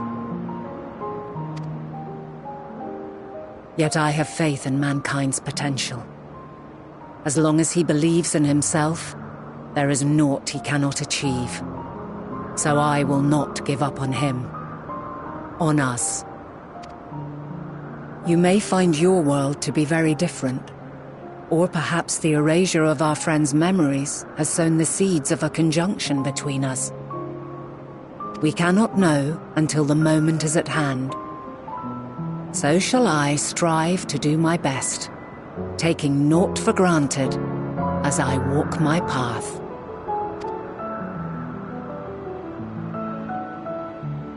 And I pray you walk with me to the end. As you move forward, so too will I, as will all, resolved to fight for the morrow. And when mankind has found the strength to stand against despair, we shall silence the song of oblivion. She who sings it will learn our journey is far from over. This I promise. Fare you well, my light of the future, till we meet again.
From this day forth, I shall strive to bring honor to the seat of Vandana.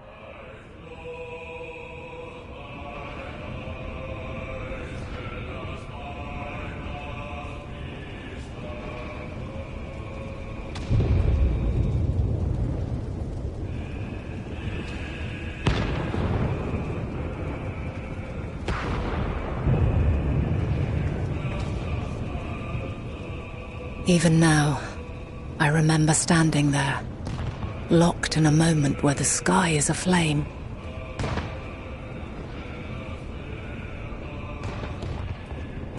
Where stars fall as tears, and screams darken the seas. Where resignation rots the trees.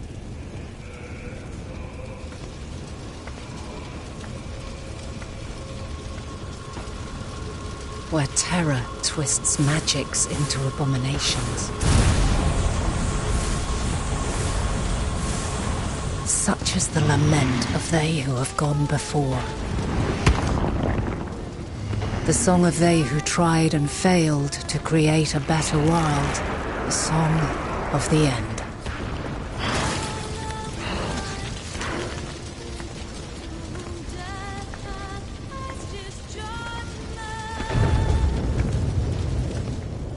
That which hides at the edge of the universe is no longer hope's creation.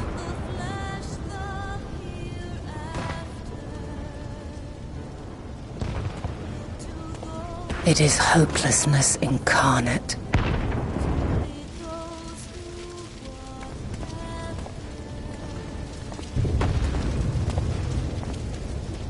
That day, mankind saw half of its number sacrificed to bring forth Zodiac.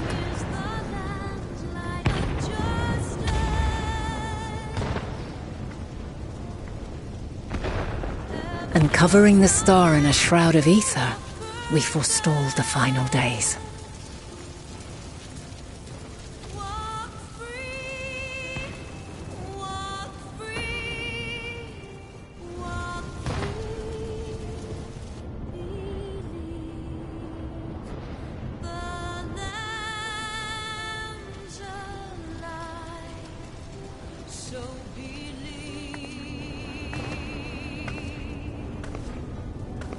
Yet the cries echoed still. We wept for innocence lost, wailed for death inevitable.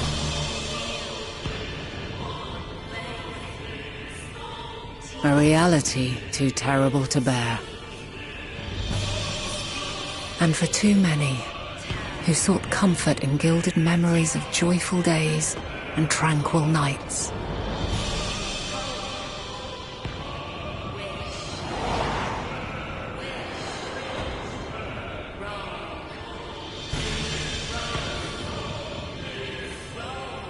This is all wrong!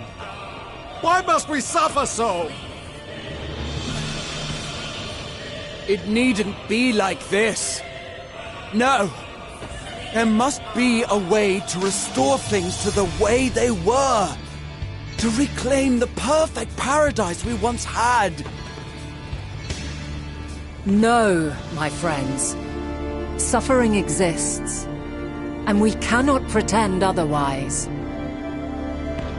No civilization, however great, could eliminate it. If we would live, we must accept it as our constant companion. Let us not seek to forget this tragedy. Let us carry it in our hearts, that we may grow stronger and know true happiness. We can't accept it! We won't accept it! It will be ours again! A world free of sorrow! No, it will not. For there has ever been sorrow. Mankind was but spared its biting sting for a time. So please, open your eyes. To try and reclaim those lives we lost by sacrificing yet more isn't wisdom. It is weakness. No paradise is without its shadows. If we cannot accept this truth and learn from our pain, then our plight shall be repeated.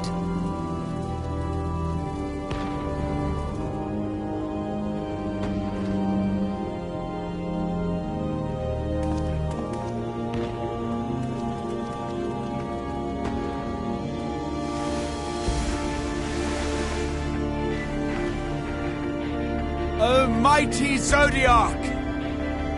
God, born of our boundless faith, we bid you, hear our prayer! Accept this offering of lives, and deliver unto us the lives we once had. Deliver unto us the days of old, the days when the star was a font of love, and we knew naught but bliss.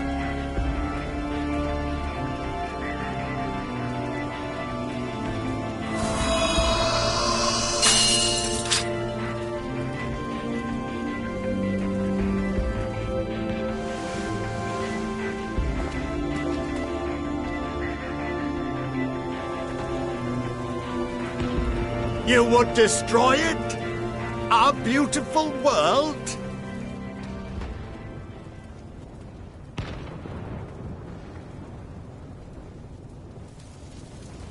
Lands that stretched on forever. Skies one could drown in. The heartbeat of nature, silent yet strong. And amidst it all, a people. Beacons of light and life. Laughter that warmed my heart like naught else before. They are my meaning and my purpose. My love. In spite of, or perhaps because of this, I choose to believe in mankind's potential, in his ability to find a way forward. So let there be no way back. From that temptation, I sunder us. No more shall man have wings to bear him to paradise. Henceforth, he shall walk.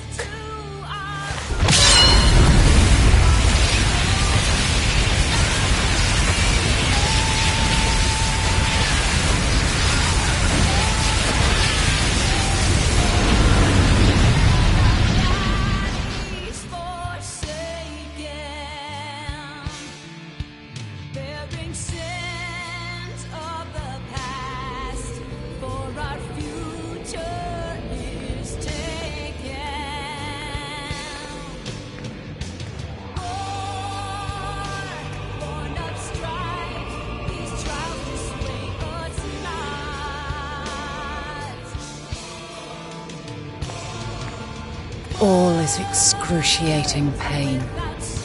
I breathe fire and torment.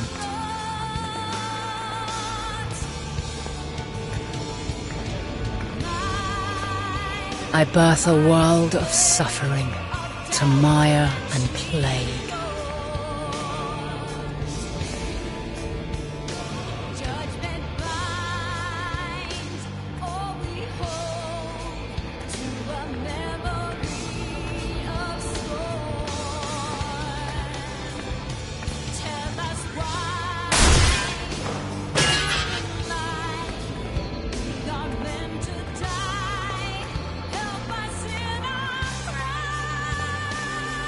In one fleeting moment, lives come and go, ever moving towards the unknown. And in that fleeting moment, they cry for the answer to the question. Why, given life, are they meant to suffer, to die?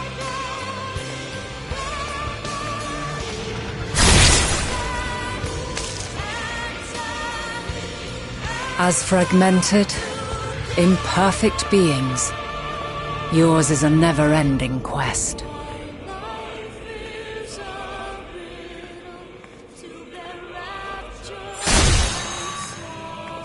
A quest to find your purpose, knowing your end is assured.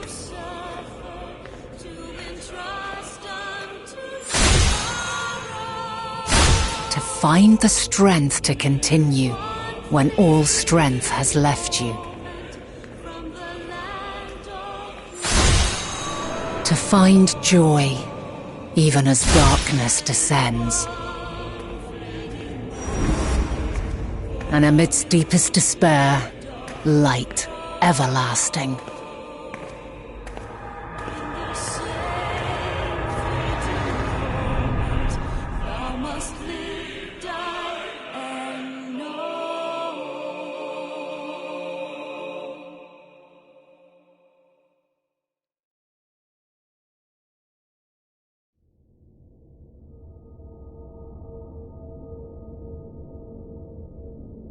A conjunction has begun to form, an intertwining of your time and mine.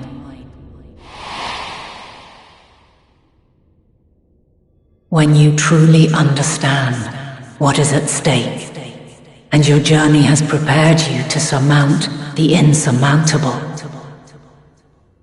then shall I honor the promise made in another time, another age.